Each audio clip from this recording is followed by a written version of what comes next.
ਕਹਾਣੀਕਾਰ ਅਜੀਤ ਕੌਰ। ਕਹਾਣੀ ਹੈ ਇੱਕ ਹੋਰ ਫਾਲਤੂ ਔਰਤ। ਉਹ ਸ਼ੁਰੂ ਅਪ੍ਰੈਲ ਦੀ ਇੱਕ ਉਦਾਸ ਸ਼ਾਮ ਸੀ। ਥਕਾ ਦੇਣ ਵਾਲੀ ਗਰਮੀ ਅਤੇ ਹੁਮਸ ਨਾਲ ਭਰੀ ਹੋਈ। ਅਸੀਂ ਸੜਕਾਂ 'ਤੇ ਭਟਕ ਰਹੇ ਸਾਂ। ਕੁਝ ਚਿਰ ਅਸੀਂ ਜਨਪਥ ਕੌਫੀ ਲੌਂਜ ਵਿੱਚ ਜਾ ਬੈਠੇ। ਆਹਿਸਤਾ ਆਹਿਸਤਾ, ਬਹੁਤ ਹੀ ਆਹਿਸਤਾ ਕੌਫੀ ਦੇ 3-3 ਪਿਆਲੇ ਅਸੀਂ ਖ਼ਤਮ ਕੀਤੇ। ਪਤਾ ਨਹੀਂ ਕਿੰਨਾ ਜ਼ਮਾਨਾ ਉਹਨਾਂ 3 ਪਿਆਲਿਆਂ ਦੇ ਘੁੱਟਾਂ ਵਿਚਕਾਰੋਂ ਫਿਸਲਦਾ ਹੋਇਆ, ਰੇਂਗਦਾ ਹੋਇਆ ਗੁਜ਼ਰਦਾ ਰਿਹਾ ਸੀ। ਬਾਕੀ ਬਚੀ ਸੀ ਇੱਕ ਕੁੜੱਤਣ ਅਤੇ ਖਾਲੀਪਨ। ਦੂਜਾ ਕੱਪ ਉਮਾ ਜਾਣੀ ਓਮ ਪ੍ਰਕਾਸ਼ ਨੇ ਕੇਤਲੀ ਵਿੱਚੋਂ ਉਲੱਦਿਆ ਸੀ। ਕੌਫੀ ਦਾ ਰਤਾ ਕੁ ਊਣਾ ਪਿਆਲਾ ਭਰ ਕੇ ਜਦੋਂ ਉਹ ਦੁੱਧ ਪਾਉਣ ਲੱਗਾ, ਮੈਂ ਕਿਹਾ, ਨਹੀਂ ਦੁੱਧ ਨਹੀਂ, ਖੰਡ ਵੀ ਨਹੀਂ। ਕਾਲੀ ਕੌਫੀ? ਰੂਸੀਆਂ ਵਾਂਗੂ। ਅਤੇ ਉਮਾ ਮੁਸਕਰਾਇਆ। ਮੇਰੇ ਕੋਲੋਂ ਜਵਾਬ ਵਿੱਚ ਮੁਸਕਰਾਇਆ ਨਹੀਂ ਗਿਆ। ਅਜੀਬ ਹਾਲਤ ਸੀ ਮਨ ਦੀ। ਉਮਾ ਦੀ ਜ਼ਿੰਦਗੀ ਵਿੱਚ ਆਪਣੇ ਫਾਲਤੂ ਹੋਣ ਦਾ ਅਹਿਸਾਸ ਜਿਸ ਵੇਲੇ ਬਹੁਤ ਚੁੱਭਦਾ ਸੀ ਤਾਂ ਮੇਰਾ ਦਿਲ ਕਰਦਾ ਸੀ ਮੈਂ ਕੋਈ ਇਹੋ ਜਿਹੀ ਨਸ਼ਤਰ ਵਰਗੀ ਤਿੱਖੀ ਗੱਲ ਕਰਾਂ ਜਿਸ ਨਾਲ ਉਹਦਾ ਸਾਬਤ ਅਤੇ ਨੋਰਮਲ ਖੋਲ ਤੇਜ਼ ਚਾਕੂ ਨਾਲ ਕੱਟਿਆ ਜਾਵੇ। ਉਹਦੇ ਬਾਹਰਲੇ ਸਾਬਤਪਨ ਤੋਂ ਮੈਨੂੰ ਬੇਹੱਦ ਕੋਫਤ ਹੁੰਦੀ ਸੀ। ਅਜਿਹੇ ਵੇਲੇ ਕੁਝ ਤਾਂ ਅਜਿਹਾ ਹੋਵੇਗਾ ਜਿਹੜਾ ਉਹਨੂੰ ਕੱਟ ਦੇਵੇ, ਭਾਵੇਂ ਅੱਧਾ ਕੁ ਇੰਚ ਹੀ। ਉਸ ਚਿਕਨੇ ਖੋਲ ਨੂੰ, ਗਿਲਾਫ ਨੂੰ, ਅੰਦਰਲਾ ਗੁੱਦੜ ਕਿੱਧਰੋਂ ਤਾਂ ਨਜ਼ਰ ਆਵੇ। ਪਰ ਜਦੋਂ ਮੈਂ ਇਹ ਕਾਤਰ ਕੱਟ ਦਿੰਦੀ ਸਾਂ, ਕਾਤਰ ਵੀ ਨਹੀਂ, ਇੱਕ ਤਿੱਖੀ ਸਿੱਧੀ ਲਕੀਰ, ਚਮਕਦੇ ਤੇਜ਼ ਚਾਕੂ ਨਾਲ ਕੱਟੀ ਹੋਈ ਦਰਾਰ, ਤਾਂ ਉਹਦੀ ਤਿਲਮਿਲਾਹਟ ਤੱਕ ਕੇ ਮੈਨੂੰ ਅਫਸੋਸ ਹੁੰਦਾ ਸੀ ਆਪਣੀ ਕਮੀਨਗੀ 'ਤੇ। ਮੈਂ ਕੀ ਚਾਹੁੰਦੀ ਸਾਂ? ਸ਼ਾਇਦ ਕੋਈ ਬਹੁਤ ਹੀ ਮਾਸੂਮ ਚੀਜ਼, ਜਿਵੇਂ ਇੱਕ ਨਿੱਘਾ ਘਰ ਦੇ ਕਿਸੇ ਕਮਰੇ ਦੀ ਪ੍ਰਾਈਵੇਸੀ ਵਿੱਚ ਅਤੇ ਅਪਣੱਤ ਵਿੱਚ ਉਮਾ ਦੀ ਛਾਤੀ 'ਤੇ ਸਿਰ ਰੱਖ ਕੇ ਬੈਠੀ ਮੈਂ, ਅਤੇ ਕਿਤਾਬਾਂ ਅਤੇ ਮਿਊਜ਼ਿਕ ਅਤੇ ਸ਼ਾਇਦ ਹੋਰ ਕੁਝ ਵੀ। ਜੋ ਚਾਹੀਦਾ ਸੀ ਉਹਦਾ ਕੁਝ ਪਤਾ ਨਹੀਂ ਸੀ। ਸਿਰਫ ਇਹ ਪਤਾ ਸੀ ਕਿ ਜੋ ਚਾਹੀਦਾ ਏ ਉਹ ਹੈ ਨਹੀਂ, ਅਤੇ ਜੇ ਉਹ ਨਹੀਂ ਸੀ ਤਾਂ ਇਸ ਦੀ ਜ਼ਿੰਮੇਵਾਰੀ ਉਮਾ ਦੀ ਸੀ, ਕਿਉਂਕਿ ਸਾਰੇ ਅਹਿਮ ਫੈਸਲੇ ਉਮਾ ਦੇ ਹੱਥ ਵਿੱਚ ਸਨ। ਕੌਫੀ ਦੇ 3 ਪਿਆਲੇ ਖ਼ਤਮ ਹੁੰਦਿਆਂ 7:30 ਵੱਜ ਗਏ। ਉਮਾ ਨੇ ਘੜੀ ਵੇਖੀ। ਜਦੋਂ ਵੀ ਉਮਾ ਦੇ ਨੱਕ ਦੇ ਐਨ ਉੱਤੇ ਮੱਥੇ ਦੇ ਕਿਨਾਰੇ 'ਤੇ 3 ਲਕੀਰਾਂ ਪੈ ਜਾਣ, ਉਦੋਂ ਇਹੋ ਜਿਹੀ ਘੜੀ ਹੁੰਦੀ ਸੀ ਜਦੋਂ ਉਹਨੂੰ ਕਿਸੇ ਗੱਲ ਦੀ ਸਮਝ ਨਾ ਆ ਰਹੀ ਹੋਵੇ। ਉਂਝ ਇਹੋ ਜਿਹੀ ਘੜੀ ਵਾਪਰਦੀ ਕਦੇ ਕਦਾਈ ਹੀ ਸੀ।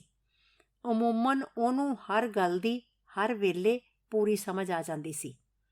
ਲੱਗਦਾ ਸੀ ਆਸ-ਪਾਸ ਦੀ ਹਰ ਚੀਜ਼ 'ਤੇ, ਦੁਆਲੇ ਭਟਕ ਰਹੀ ਹਵਾ 'ਤੇ ਵੀ ਉਮਾ ਦੀ ਪੂਰੀ ਤੇ ਕਰੜੀ ਪਕੜ ਹੈ।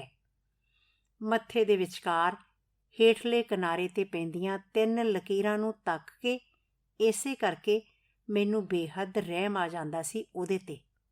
ਰਹਿਮ ਤੇ ਲਾਡ। ਮਨ ਪੰਗਰ ਕੇ ਖਾਹ-ਮਖਾਹ ਉਹਦੇ ਵੱਲ ਵਹਿ ਤੁਰਦਾ ਸੀ। ਕਿਉਂ? ਕੀ ਸੋਚ ਰਹੇ ਹੋ? ਕੁਝ ਨਹੀਂ। ਕੋਈ ਅਪੁਆਇੰਟਮੈਂਟ 'ਤੇ ਨਹੀਂ ਯਾਦ ਆ ਗਈ? ਮੈਂ ਮੁਸਕਰਾਈ। ਨਹੀਂ, ਉਹ ਕਾਹਲੀ ਨਾਲ ਬੋਲਿਆ। ਤੇ ਫੇਰ? ਤੈਨੂੰ ਨਜੂਮੀ ਨੂੰ ਕਿਸ ਤਰ੍ਹਾਂ ਪਤਾ ਲੱਗ ਜਾਂਦਾ ਏ? ਉਹ ਵੀ ਸਹਿਜ ਹੋ ਗਿਆ ਤੇ ਮੁਸਕਰਾਇਆ। ਉਮਾ ਮੁਸਕਰਾਉਂਦਾ ਸੀ ਤਾਂ ਉਹਦੇ ਅਗਲੇ 2 ਦੰਦਾਂ ਦੇ ਕੋਨਿਆਂ 'ਤੇ ਧੁੱਪ ਵਿੱਚ ਪਈਆਂ ਸਿੱਪੀਆਂ ਚਮਕਦੀਆਂ ਸਨ। ਬਾਕੀ ਦੇ ਦੰਦ ਨਿਰੀ ਪੀਲੀ ਰੇਤ ਦੇ ਰੰਗ ਦੇ, ਬਿਲਕੁਲ ਆਮ, ਸਗੋਂ ਰਤਾ ਕੋਝੇ ਵੀ। ਪਰ ਅਗਲੇ 2 ਦੰਦਾਂ ਦੇ 2 ਕੋਨੇ ਚਾਂਦੀ ਰੰਗੇ, ਸਿੱਪੀਆਂ ਦੇ ਅੰਦਰਲੇ ਢਿੱਡ ਦੇ ਰੰਗ ਦੇ।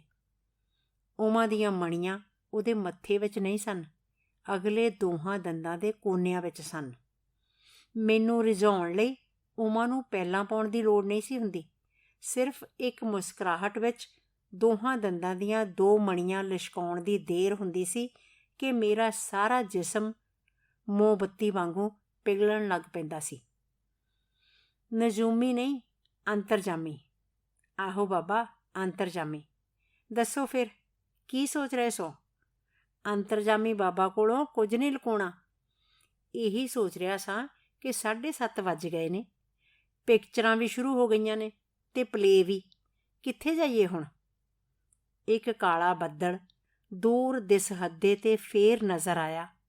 ਬਿਜਲੀ ਵੀ ਇੱਕ ਵਾਰੀ ਚਮਕੀ, ਗੁੱਸੇ ਦੀ, ਇਲਜ਼ਾਮ ਦੀ, ਬੇਸਹਾਰਾਪਨ ਦੀ। ਇਸ ਮੇਰੇ ਮਰਦ ਨੇ ਮੇਰੇ ਨਾਲ ਰਲ ਕੇ ਇੱਕ ਘਰ ਤਾਮੀਰ ਕਰਨ ਦੀ ਥਾਵੇਂ ਮੈਨੂੰ ਜਿਪਸੀ ਬਣਾ ਦਿੱਤਾ ਸੀ, ਖਾਨਾ ਬਦੋਸ਼। ਪਰ ਫੇਰ ਅੰਦਰ ਬੈਠੀ ਸਦੀਵੀ ਔਰਤ, ਜਿਹੜੀ ਸਦੀਵੀ ਐਕਟਰਸ ਵੀ ਹੁੰਦੀ ਏ, ਨੇ ਤਾੜਿਆ, ਵੇਖੀ ਖਬਰਦਾਰ। ਇੱਕ ਮੁਸਕਰਾਹਟ ਮੈਂ ਲਿਪਸਟਿਕ ਵਾਂਗੂ ਹੋਠਾਂ 'ਤੇ ਪੋਲੀ ਜਿਹੀ ਮਲੀ। ਜਗ੍ਹਾ ਤਾਂ ਇੱਕ ਹੈ ਸ਼ਹਿਨਸ਼ਾਹ ਆਲਮ, ਜਾਨ ਕੀ ਅਮਾਨ ਪਾऊँ तो अर्ज करूँ? ਬੋਲੋ ਜੀ। ਉਹ ਹੱਸਿਆ। ਢੱਠੇ ਖੂਹ ਵਿੱਚ ਜਾਇਆ ਜਾਵੇ ਤਾਂ ਕੈਸਾ ਰਹੇ? ਠੀਕ ਹੈ, ਚੱਲਨੇ ਆ। ਕੋਲੋਂ ਲੰਘਦੇ ਵੇਟਰ ਕੋਲੋਂ ਉਹਨੇ ਬਿੱਲ ਮੰਗਵਾਇਆ, ਪੈਸੇ ਦਿੱਤੇ। ਆਪਣੀ ਆਦਤ ਮੁਤਾਬਕ ਬਿੱਲ ਵਾਪਸ ਲਿਆ ਤੇ ਅਸੀਂ ਉੱਠ ਕੇ ਬਾਹਰ ਆ ਗਏ। ਸਾਡੇ ਨਾਲ ਇੱਕ ਸਵਾਲ ਵੀ ਉੱਠ ਕੇ ਬਾਹਰ ਆ ਗਿਆ ਕਿ ਬਾਕੀ ਦੀ ਸ਼ਾਮ ਕਿੱਥੇ ਬਿਤਾਈ ਜਾਵੇ। ਟੈਕਸੀ ਦੇ ਕੋਲ ਰੁਕ ਕੇ ਉਹਨੇ ਪੁੱਛਿਆ, ਰਾਣੋ ਦੇ ਘਰ ਚੱਲੀਏ? ਤੁਸੀਂ ਤੇ ਕਹਿੰਦੇ ਸੀ MP ਵਾਲੀ ਕੋਠੀ ਉਹ ਛੋੜ ਰਹੇ ਨੇ। ਹਾਂ, ਕਾਲੂ ਬਲੈਤ ਜਾਣ ਤੋਂ ਪਹਿਲਾਂ ਉਹਨੂੰ ਨਵੇਂ ਘਰ ਵਿੱਚ ਸ਼ਿਫਟ ਕਰ ਗਿਆ ਸੀ। ਪਤਾ ਮੇਰੇ ਕੋਲ ਹੈ। ਕਾਲੂ ਜਾਣੀ ਉਮਾ ਦਾ ਦੋਸਤ, ਨਾ ਤਾਂ ਕੁਝ ਹੋਰ ਸੀ, ਜਿਹੋ ਜਿਹਾ ਦਾਦੀਆਂ ਨਾਨੀਆਂ ਆਪਣੀ ਆਤਮਾ ਦੇ ਕਲਿਆਣ ਲਈ ਰੱਖ ਦਿੰਦੀਆਂ ਨੇ। ਪਰ ਸਾਰੇ ਦੋਸਤ ਉਹਨੂੰ ਕਾਲੂ ਹੀ ਆਖਦੇ ਸਨ। ਠੀਕ ਹੈ, ਚੱਲੋ, ਮੈਂ ਕਿਹਾ। ਪਤਾ ਸੀ ਕਿ ਇਸ ਸ਼ਾਮ ਦੀ ਕਿਸਮਤ ਵਿੱਚ ਕਤਲ ਹੋਣਾ ਹੀ ਲਿਖਿਆ ਏ, ਫਿਰ ਆਡਾ ਲਾਉਣ ਦਾ ਵੀ ਕੀ ਫਾਇਦਾ। ਟੈਕਸੀ ਇੱਕ ਵੱਡੇ ਸਾਰੇ ਬੰਗਲੇ ਦੇ ਬਾਹਰ ਰੁਕੀ। ਇਹ ਵੀ ਕੋਈ ਸਰਕਾਰੀ ਬੰਗਲਾ ਹੀ ਸੀ। ਗੇਟ ਤੋਂ ਅੰਦਰ ਲੰਘ ਕੇ ਅਸੀਂ ਬੰਗਲੇ ਦੀ ਵੱਖੀ ਦੇ ਨਾਲ ਤੁਰਦੇ ਪਿਛਵਾੜੇ ਪਹੁੰਚ ਗਏ। ਇੱਕ ਕਾਫੀ ਵੀਰਾਨ ਲੌਨ ਸੀ, ਜਿਸ ਦੀ ਘਾਹ ਵਕਤ ਤੋਂ ਪਹਿਲਾਂ ਹੀ ਬੁੱਢੀ ਹੋ ਗਈ ਹੋਈ ਸੀ। ਲੌਨ ਦੇ ਪਰਲੇ ਕੋਨੇ ਵਿੱਚ ਇੱਕ ਬਹੁਤ ਵੱਡਾ ਦਰਖਤ ਸੀ, ਜਿਸ ਦੀਆਂ ਟਾਹਣੀਆਂ ਵਿੱਚ ਸੰਘਣਾ ਹਨੇਰਾ ਛਹਿ ਕੇ ਬੈਠਾ ਹੋਇਆ ਸੀ। ਬਹੁਤ ਮਨਹੂਸ ਲੱਗ ਰਿਹਾ ਸੀ ਉਹ ਦਰਖਤ ਤੇ ਉਹ ਉਜਾੜ ਲਾਨ। ਪਿਛਲੇ ਪਾਸੇ ਇੱਕ ਦਰਵਾਜ਼ਾ ਉਮਾ ਨੇ ਖੜਕਾਇਆ। ਰਾਣੋ ਨੇ ਬੂਹਾ ਖੋਲ੍ਹਿਆ। ਆਓ, ਤੁਸੀਂ ਅੱਜ ਕਿੱਧਰ ਰਾਹ ਭੁੱਲ ਗਏ? ਨਹੀਂ, ਰਾਹ ਨਹੀਂ ਭੁੱਲੇ, ਉਚੇਚਾ ਆਏ ਆ ਤੇਰੀ ਖਬਰ ਲੈਣ। ਉਮਾ ਇੱਕ ਨਿੱਕੀ ਜਿਹੀ ਪੌੜੀ ਚੜ੍ਹ ਕੇ ਕਮਰੇ ਦੇ ਅੰਦਰ ਲੰਘਦਾ ਹੋਇਆ ਕਹਿਣ ਲੱਗਾ। ਮਗਰੇ ਮਗਰ ਮੈਂ ਵੀ। ਰਾਣੋ ਦੇ ਵਾਲਾਂ ਵਿੱਚ ਵੀ ਬਾਹਰਲੇ ਦਰਖਤ ਦੀਆਂ ਟਾਹਣੀਆਂ ਵਿੱਚ ਬੈਠਾ ਹਨੇਰਾ ਸਿਮਟਿਆ ਹੋਇਆ ਸੀ। ਕਾਫੀ ਉਦਾਸ ਤੇ ਬਦਹਵਾਸ ਲੱਗ ਰਹੀ ਸੀ ਉਹ। ਕਮਰਾ ਸ਼ਾਇਦ ਉਸ ਵੱਡੇ ਬੰਗਲੇ ਦਾ ਬਾਲਣ ਵਾਲਾ ਕਮਰਾ ਹੋਵੇਗਾ ਪਹਿਲੋਂ, ਜਾਂ ਖਾਨਸਾਮੇ ਦੇ ਅਸਿਸਟੈਂਟ, ਜਾਣੀ ਚੌਂਕਾ ਭਾਂਡਾ ਕਰਨ ਵਾਲੇ ਮੁੰਡੂ ਦੀ ਖੋਲੀ। ਬੇਹੱਦ ਛੋਟਾ ਜਿਹਾ ਕਮਰਾ, ਇੱਕ ਨੁੱਕਰ ਵਿੱਚ ਇੱਕ ਮੰਜੀ, ਜਿਸ ਨੇ ਅੱਧਾ ਕਮਰਾ ਮੱਲਿਆ ਹੋਇਆ ਸੀ।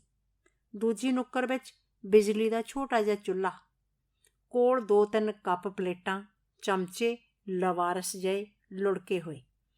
ਅਜੀਬ ਬਦਹਵਾਸੀ ਵਿੱਚ ਕੋਲ ਹੀ 5-7 ਜੈਮ ਦੀਆਂ ਖਾਲੀ ਸ਼ੀਸ਼ੀਆਂ ਤੇ ਕੌਫੀ ਦੇ ਖਾਲੀ ਡੱਬੇ ਪਏ ਸਨ, ਜਿਨ੍ਹਾਂ ਵਿੱਚ ਲੂਣ ਮਿਰਚਾਂ ਮਸਾਲੇ ਭਰੇ ਹੋਏ ਸਨ ਸ਼ਾਇਦ।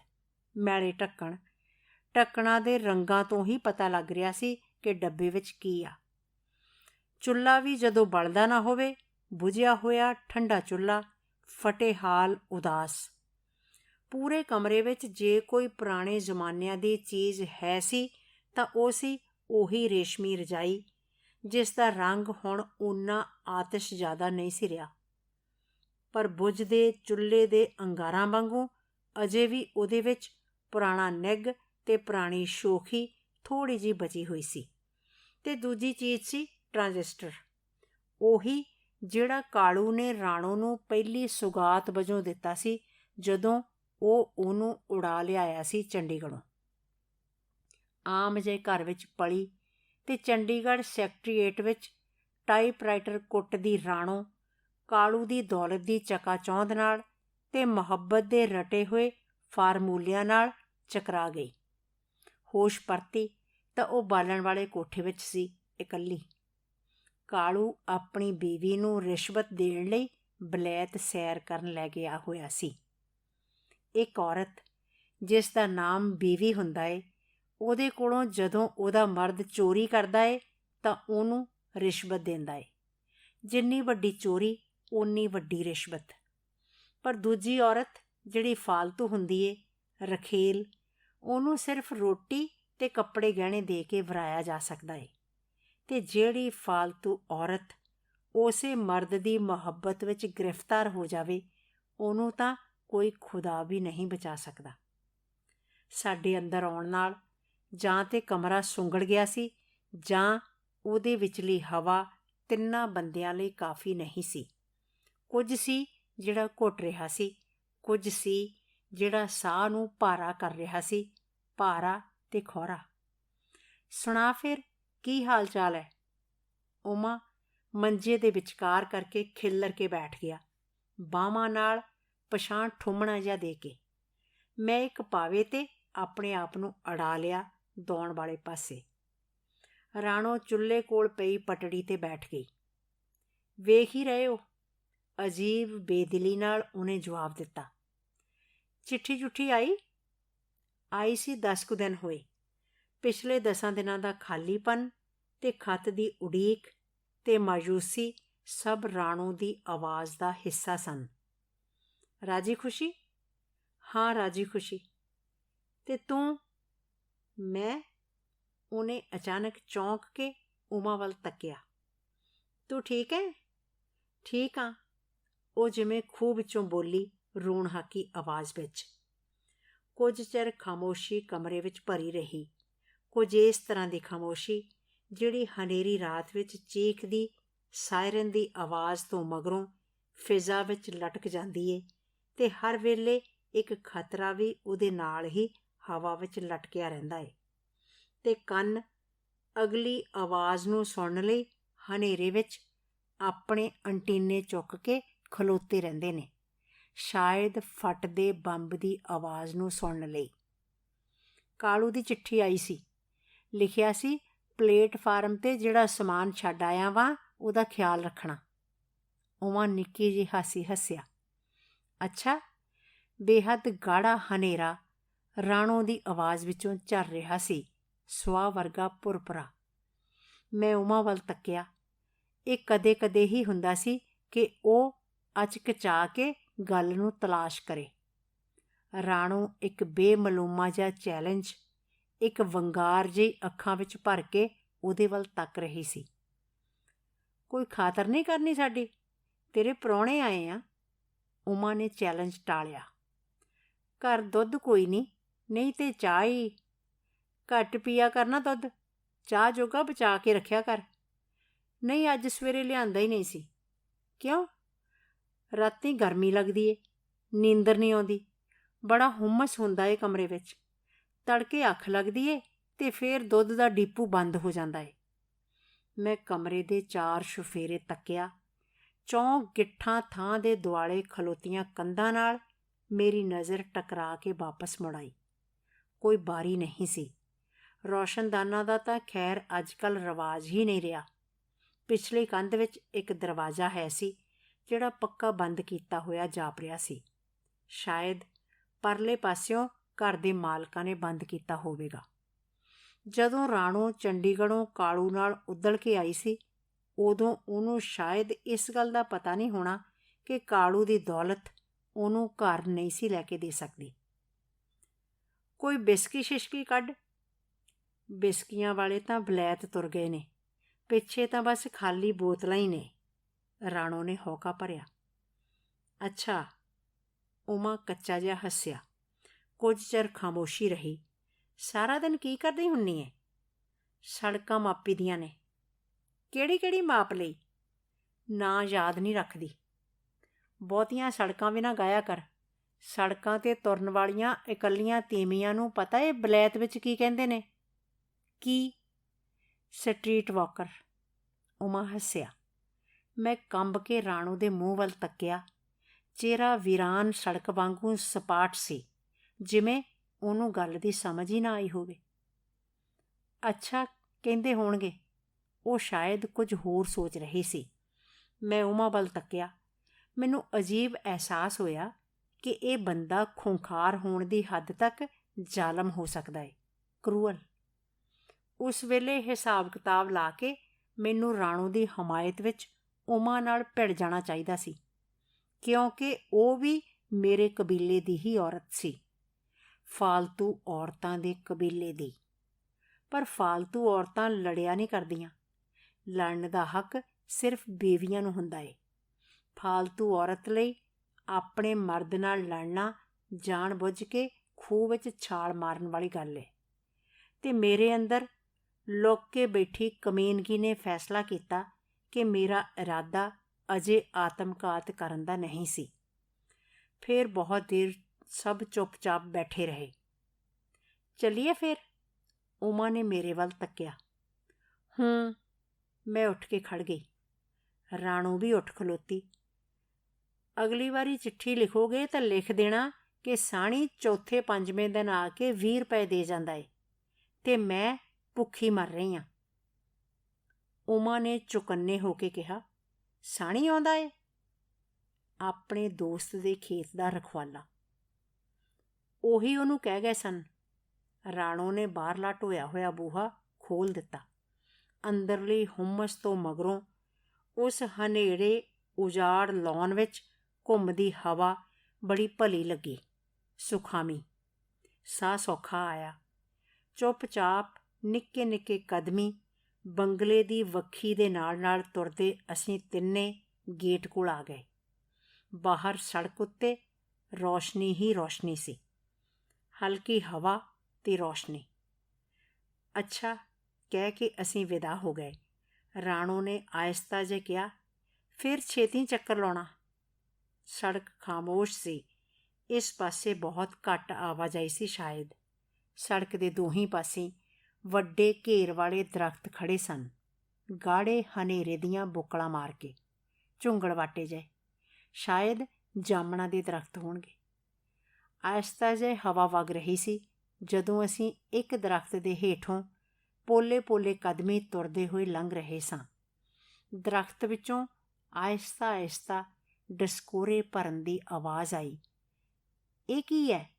ਮੈਂ ਠਿਠਕ ਕੇ ਖੜੋ ਗਈ, ਪਵੱਤਰ ਕੇ, ਡਰ ਕੇ ਵੀ ਸ਼ਾਇਦ। ਕੀ? ਕੋਈ ਡਸਕੋਰੇ ਭਰ ਰਿਹਾ ਏ। ਕਿੱਥੇ? ਉਮਾ ਨੇ ਪੁੱਛਿਆ। ਕਿਧਰੇ ਨਹੀਂ, ਮੈਂ ਤੁਰ ਪਈ। ਸ਼ੁਕਰੀਆ ਦੋਸਤ।